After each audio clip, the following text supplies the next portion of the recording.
On the heels of the big game, we begin tonight with more football, but this time it's not touchdowns and defense, it's dollars and cents. Specifically Pop Warner football. It's big business in Texas, but where does all that money go? Our Chris Willis has been investigating the former president of a specific Pop Warner association in Northwest Austin and joins us now live with exclusive information. Chris? Robert, Leslie, good evening. Let's be clear right from the start here. Pop Warner is one of the largest nonprofit youth sports associations in the world.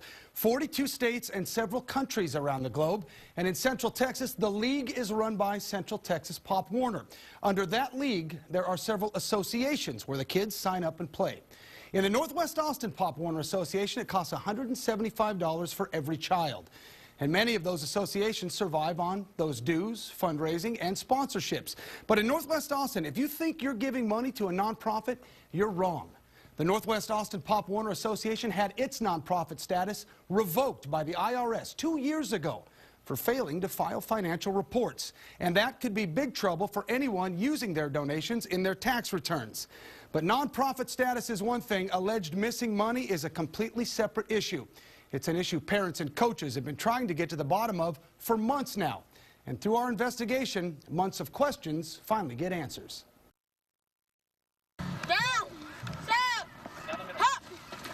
We don't just talk football. We talk about life. It's a fact of life in Texas. Football is king. The kids start young. They play it. We cheer for it. And almost everyone involved watches it.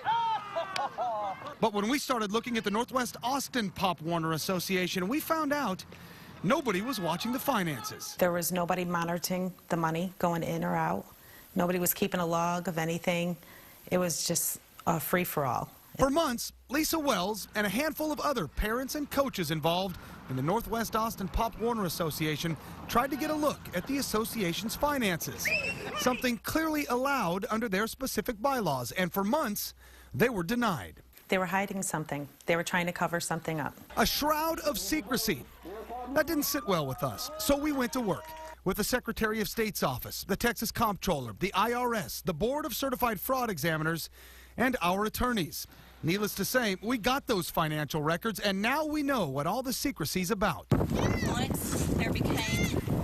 This is Sarah Voigt. Can you turn that off, please? The volunteer president of Northwest Austin Pop Warner for several years. She was finally voted out of that position in December. But while president, Voigt also acted as treasurer for a while.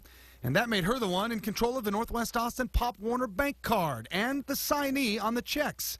Experts say that's a recipe for disaster. One of the first things I do is look at those expenditures and look to see where the money was spent and how it was spent. James Ratley is the CEO of the Association of Certified Fraud Examiners, the largest fraud examiner group in the world. He told us bank records don't lie. It's an internal control that you have to have. And if you know where and how to look, questions can soon get answered.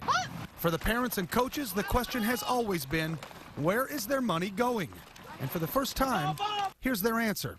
Because of time constraints, we'll skip the hundreds of dollars lost because of bounced checks and overdraft charges in 2009. We'll even bypass the hundreds of dollars spent on cell phone bills, flowers, and hotels back in 2010. And we'll get right to the account details of 2011. Starbucks, Mexican restaurants, barbecue from Rudy's and Southside Market in Elgin, donuts and edible arrangements. All money spent out of the Northwest Austin Pop Warner account, and it wasn't even during football season. Hundreds of dollars at the Holiday Inn in DeSoto, Texas, and a debit card cash withdrawal in August for more than $100. Charges that parents have a hard time swallowing. I'll be damned if I'm going to let this stand. Scott Colvin is a parent of the Northwest Austin Pop Warner Association and a former coach and board member. Let's go, buddy. Come on. He says he was removed from those positions once he started making noise. Nice block, Taylor. About the association's finances. There were children out here that were being manipulated and played with. Their money gone. On one occasion, when pressed by parents and coaches, Sarah Voigt did release a financial statement for August of last year. It appears to be a homemade spreadsheet printed on a home computer. The charges Voigt included are accurate. It's what she left off the list that is raising eyebrows. Here's the proof. The weekend of August 12th through the 15th, a kids tournament in Dallas.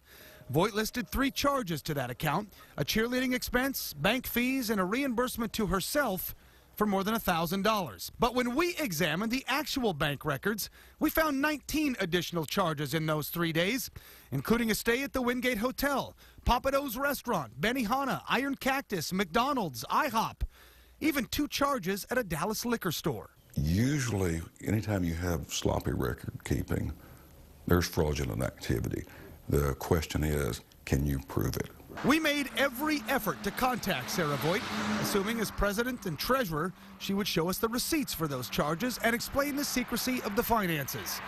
Our phone calls and emails were ignored, so we tracked her down. Hey, Sarah, can we ask you a couple questions?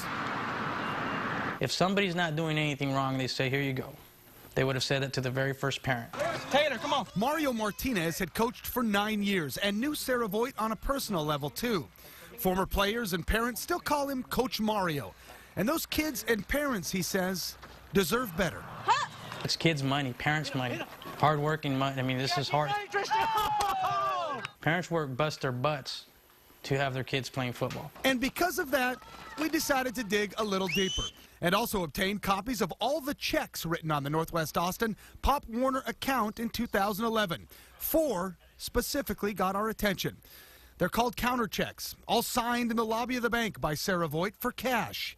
$95 in March, another $1,500 in May, $1,600 in July, and then $263.70 in December. That, incidentally, was the last transaction on that account.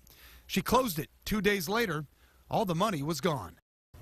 All right, 2 side notes here. After being voted out as the president of the Northwest Austin Pop Warner Association, Sarah Voight became the secretary of the Central Texas Pop Warner Board of Directors. Whether or not she's still in that position is unknown because the new president of Central Texas Pop Warner will not return an email or even call me back. Also, Northwest Austin Pop Warner is just one association out of 18 Pop Warner groups in Central Texas. Our story is an isolated investigation into Northwest Austin Pop Warner and not reflective of the other 17 Pop Warner associations in Central Texas. We're in the studio tonight and we're live. Chris Willis, KXAN News.